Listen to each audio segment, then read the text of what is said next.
साथ संगत जी, आज की साखी सतगुरु नानक देव जी की है। आज की साखी के माध्यम से ये समझाने की कोशिश की गई है कि उस मालिक की लीला को कोई भी समझ नहीं पाया है और ना ही उसकी लीला को, उसकी महिमा को समझा जा सकता है।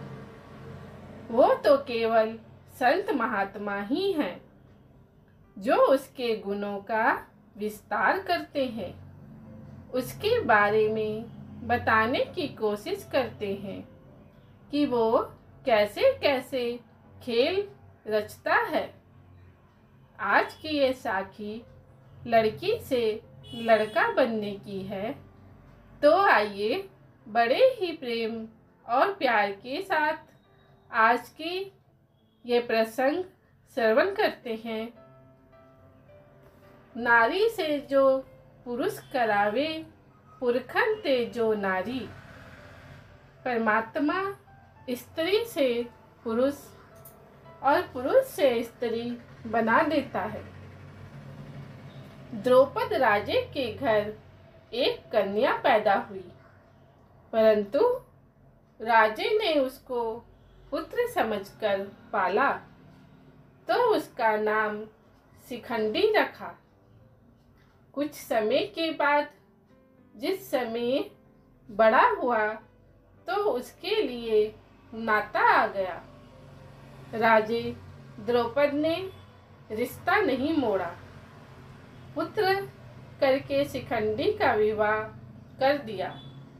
जब स्त्री पर्ता दोनों इकट्ठे हुए तो लड़की को पता लगा कि जिसके साथ मेरा विवाह हुआ है वो तो पहले ही लड़की है।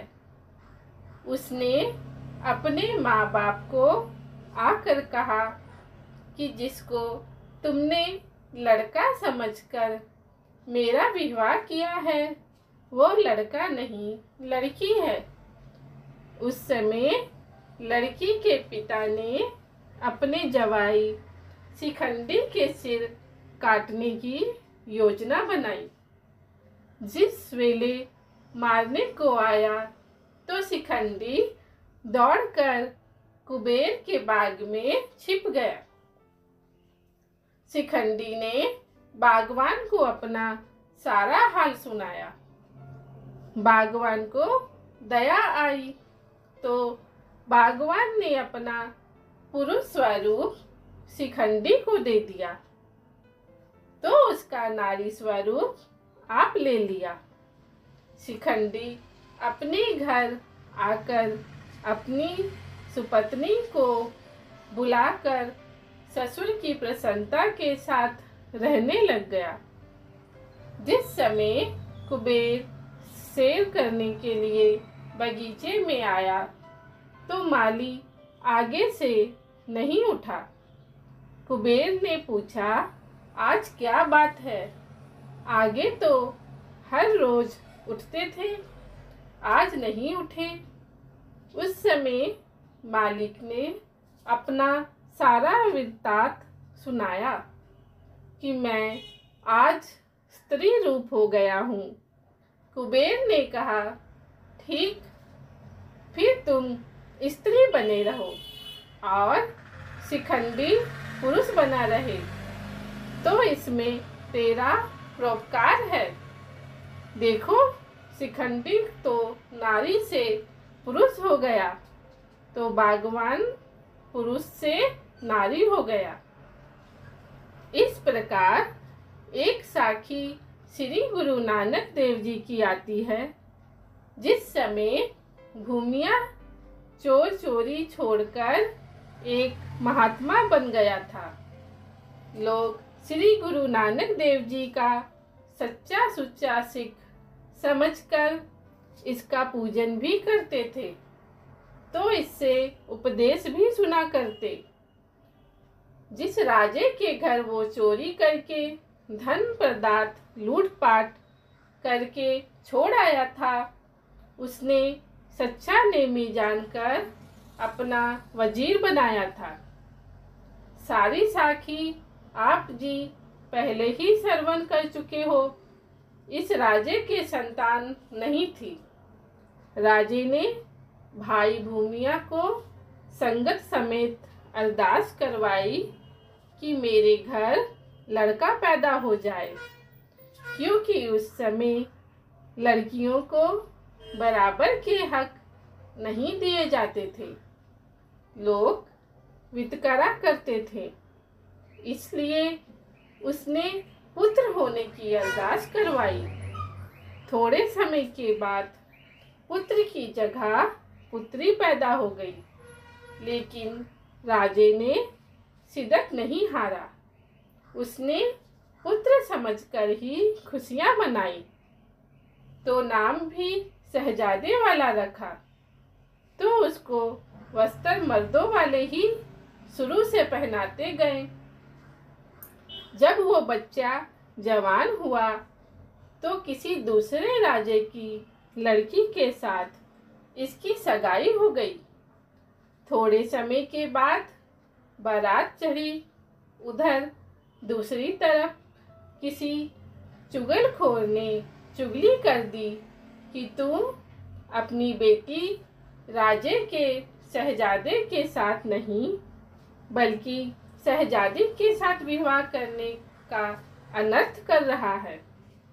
यह काम आज तक पहले कभी नहीं हुआ। यह सुनकर बादशाह बहुत बेचैन हुआ, तो उसने अपना मन बनाया कि उसकी परीक्षा की जाएगी। अगर लड़की साबित हुई तो राजे को झूठा साबित करके बारात खाली मोड़ दी जाएगी। आप ही झूठ बोलने वाला राजा प्रजा में शर्मसार होगा। तो राजे ने एक परीक्षा सोच ली और उधर दूसरी तरफ बारात आते एक शिकार शहजादे के आगे निकला। आखिर वृत्त राजे की लीला अनुसार पिता से आज्ञा लेकर शिकार के मगर जाना किया, तो शिकार तो कहीं जंगल में आलोप हो गया। राजे की संतान की श्रद्धा को फल लगाने के लिए अंतर्जामी श्री गुरु नानक देव जी बैठे हुए थे। तो उस शहजादे वाले भेष में शहजादी ने जब माथा टेका तो महाराज जी ने वचन किया कि आओ राजकुमार, किस तरह आए हो। इसी वचन के साथ उसके अंग मर्दों वाले हो गए। फिर उसने वापस आकर अपने पिताजी को बताया। फिर उसका पिता भी आया, तो उसने श्री गुरु नानक देव जी के चरण पकड़ लिए और कहा, महाराज, आपने मेरी पैज रख ली है। तो गुरुजी ने कहा कि मेरे प्यारे सिख, भूमिया और संगत की हुई अरदास कभी भी व्यर्थ नहीं हो सकती। मेरी तेरे ऊपर खुशी हुई। राजा बारात लेकर जब लड़की वाले राजे के महलों में पहुंचा तो आगे जो उसने परीक्षा का डंक सोचा हुआ था, उसके अनुसार पुत्र वाले राजे को बेनती की कि हमारी कुल की रीत है कि हम अपने महलों में विवाह करने वाले लाड़े को वस्त्र समेत स्नान करवाते हैं और वो वस्त्र हम अपनी तरफ से पहनाकर स्नान के बाद लाड़े के वस्त्र की यादगार रखते हैं। मलमल के विक्र वस्त्र शहजादे को पहनाकर जब शहजादे को स्नान करवाया तो उसके मर्द चिन्ह की शिनाख्त हुई। इस करके राजे ने अपनी लड़की की शादी के साथ साथ क्षमा याचना भी की कि मुझे माफ करें। मुझे किसी चुगल ने भ्रम डाल दिया था, जिस करके तुम्हारे पुत्र को स्नान करवाने की खेचल दी। यह हमारी कोई कुल की रीत नहीं थी। यह मैंने अपनी तसल्ली के लिए किया। आप मुझे माफ कर देना कि किसी के कहने पर मैंने आपके ऊपर शक किया। पुत्र राजे ने कहा कि चुगली नहीं, ये वार्ता सच ही थी।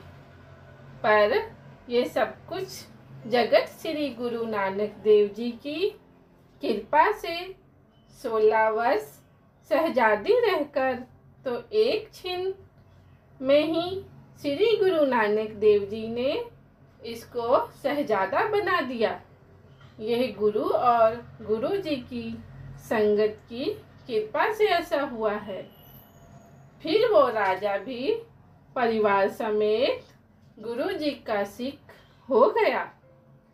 उस परमेश्वर का धन्यवाद करने लगे जो स्त्री से पुरुष और पुरुष से स्त्री बना देता है। प्यारी साध संगत जी, यह पावन शब्द श्री गुरु ग्रंथ साहिब जी के पावन अंग 1252 में सुशोभित है, जो कि इस प्रकार है। राज आश्रम मित्र नहीं जानी, तेरी तेरे संतन की हो चेरी। हे ऊंचे महल वाले प्रभु, मेरे से तेरी कुदरत का अंत नहीं पाया जा सकता। तेरे संत ही तेरे गुणों का जिक्र करते हैं। सो ये मेरी आत्मा तेरे संता की ही दासी बनी रहे, यही मेरी त्याग है। हंसतो जाए सो रोवत आवे, रोवत जाए सो हंसे। जेकर कोई हंसता जाता है तो वो रोता आता है, तो अगर कोई रोता जाता है वो हंसता आता है। वस्तु हुई हुए सो उजर, उजर हुए सो बसे। जो कभी वसदा नगर होता है वो उजड़ जाता है और उजड़ा हुआ स्थान बस जाता है। जलते थलते कुआ, कूपते मेर करावे। धरती ते आकाश चढ़ावे, चढ़े आकाश गिरावे। परमात्मा की खेल आश्चर्य है। पानी से भरे जगह से ब्रेता कर देता है, ब्रेते से कुआं बना देता है और कुएं की जगह पहाड़ कर देता है। जमीन ऊपर बैठे को आसमान ऊपर चढ़ा देता है और आसमान ऊपर चढ़े को नीचे गिरा देता है। भिखारी ते राज करावे, राज ते भिखारी।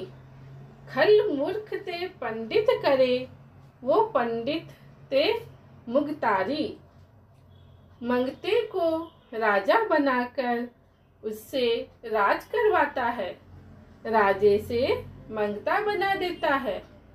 महामूर्ख से विद्वान बना देता है और पंडित से मूर्ख कर देता है। नारी ते जो पुरुष करावे, पुरखन ते जो नारी। कहो कबीर साधो को प्रीतम, जिस मुस्त बलहारी। जो प्रभु स्त्री से आदमी बना देता है और मर्दों से स्त्री बना देता है। कबीर जी कहते हैं, मैं उस सुंदर स्वरूप के ऊपर बलहारे जाता हूँ, वो संत जना का प्यारा है। साध संगत जी, इसी के साथ हम आपसे इजाज़त लेते हैं।